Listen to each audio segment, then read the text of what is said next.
In today's video, I'm going to teach you how to embed Calendly on WordPress. 5 minutes. We'll take your existing Calendly event and place it directly on a WordPress page so visitors can book without leaving your site.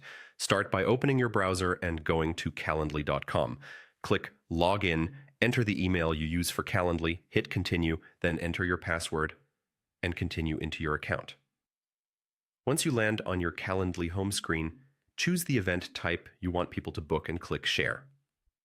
In the Share options, select Add to Website. You'll see several embed choices. Pick Inline Embed.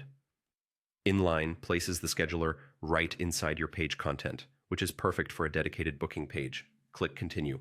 Calendly now shows a code snippet that includes a script and a container.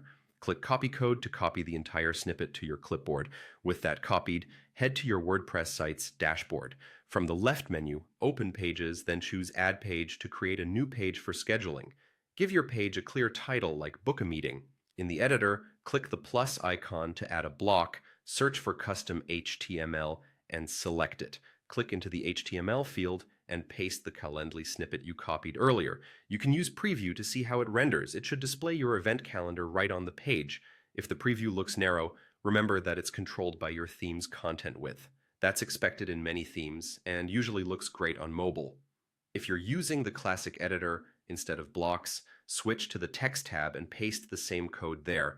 When everything looks good, click Publish to make the page live on your site. That's it. You logged into Calendly, opened the Events Share menu, chose Add to Website, selected Inline Embed, copied the code, and pasted it into a custom HTML block on a new WordPress page, then previewed and published. From here, you can link this page in your site's navigation or buttons so visitors can find it easily. If you don't see the embed right away on the live page, clear your browser cache or refresh the page. And if you ever update your event in Calendly, the changes flow through automatically. No need to replace the code. Thanks for watching and enjoy your new embedded scheduler.